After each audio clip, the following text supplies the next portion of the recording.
Hello दोस्तों, भोला जो है वो कैथी की रीमेक है, ये तो हम सभी जानते ही हैं। लेकिन ये समझना भी जरूरी है कि लोकेश कनगराज की कैथी ऐसी हल्की फुल्की फिल्म नहीं है जिसका रीमेक बनाना आसान काम हो। कैथी के डायरेक्टर लोकेश कनगराज अपनी सिनेमैटिक स्टाइल, कॉम्प्लेक्स नैरेटिव और एक्शन सीक्वेंसेस के लिए अलग से पहचाने जाते हैं और उनकी फिल्में गजब की रॉ और ग्रिटी होती हैं। अब एक्टर डायरेक्टर अजय देवगन कैथी को भोला बनाते वक्त कुछ चीजें तो अच्छे से कर गुजरते हैं जिसके लिए वे तारीफ के हकदार हैं, लेकिन कई जरूरी चीजों में कैथी का स्तर बिल्कुल नहीं छू पाते, जिस वजह से अगर आपने कैथी देखी है तो उससे कंपेयर करने पर भोला एक कमतर रीमेक साबित होती है। कैथी अपने आप में एक स्टाइलिश मगर रॉ और ग्रिटी फिल्म थी, लेकिन अब अजय देवगन साहब ने उसे और ज्यादा स्टाइलिश बना दिया है और मेन कैरेक्टर की जो रॉनेस थी, जो जमीनीपन था और जो मासूमियत थी, जो भोलापन था, उसे बदल कर रख दिया है। एग्जाम्पल के लिए कैथी में जो हीरो का बाल्टी भर बिरयानी खाने का मशहूर सीन था, जिसमें उस कैरेक्टर के अंदर झांकने का मौका मिलता है, वो भोला में जिस तरह बदला गया है एकदम बेअसर साबित होता है। कैथी का एक दूसरा सीन जिसमें हीरो अपनी पत्नी के बारे में बात करता है, उसमें हमें एक बार भी हीरोइन नहीं दिखाई जाती, लेकिन फिर भी हम गजब तरीके से वो सीन फील कर पाते हैं। मगर भोला में टिपिकल बॉलीवुड अंदाज में देवगन साहब फ्लैशबैक में चले जाते हैं और एक पूरा गाना तक दिखा देते हैं, लेकिन इतनी मेहनत के बावजूद भी उनकी प्रेम कहानी दिल को टच नहीं कर पाती।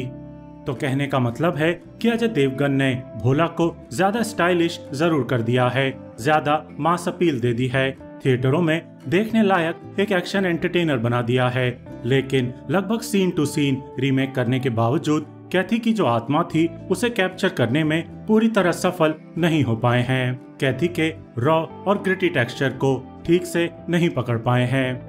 लेकिन साहब, ये बात भी एकदम सही है कि अगर आपने कैथी नहीं देखी है और अगर आप उसे देखने में इंटरेस्टेड भी नहीं हैं, तो भोला आपको निराश तो कदापि नहीं करेगी, उल्टा ये आपको पसंद आएगी। अगर आप एक्शन फिल्मों के शौकीन हैं और अजय देवगन के अभिनय के कायल हैं, फिल्म शुरू होते ही कई सारे एक्शन सीक्वेंसेस हैं जो आपको लगातार बांधे रखेंगे और खासकर इंटरवल के बाद तो फिल्म की रिलेंटलेस स्पीड आपको काफी मजा देगी। इंटरवल के बाद जो शिव की मूर्ति के सामने वाला एक्शन सीक्वेंस है उसे अजय देवगन ने बेहतरीन अंदाज में रिक्रिएट किया है और ओरिजिनल से काफी अलग भी बनाया है और काफी इम्पैक्टफुल भी बनाया है। हालांकि फिल्म की शुरुआत में जो ट्रक और बाइक्स का 6 मिनट लंबा चेस सीक्वेंस है वो केवल हल्का फुल्का इफेक्टिव है और कैथी वाले सेम सेट पीस की तुलना में काफी कमतर साबित होता है, क्योंकि कैथी में ट्रक, बस और कार के बीच का बेहतरीन चेस सीक्वेंस था जिसे फिल्माना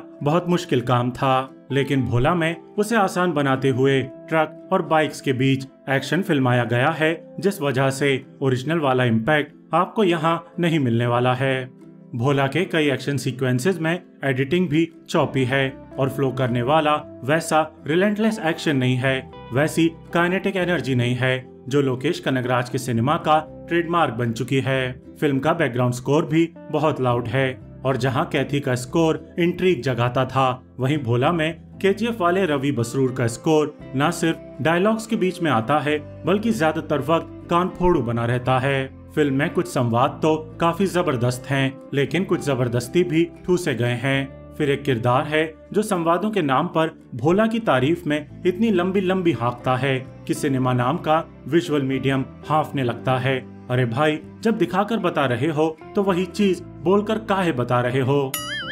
बाकी अजय देवगन का काम यकीनन अच्छा है, उनकी इंटेंसिटी देखते ही बनती है, एक्शन भी वे बढ़िया करते हैं, लेकिन कैथी में कार्थी ने जो वल्नरेबल परफॉर्मेंस दी थी, जो मासूमियत और हिम्मत का कॉकटेल पेश किया था, लुंगी और चप्पल ने उन्हें जो जमीनी स्टाइल दी थी, उस तरह की खासियतें बदकिस्मती से अजय देवगन की परफॉर्मेंस में नदारद मिलती हैं। तब्बू भी ठीक ठाक ही अभिनय करती हैं, कोई खास यादगार नहीं, और दीपक डोबरियाल भी बस कुछ एक सीन्स में ही जमते हैं।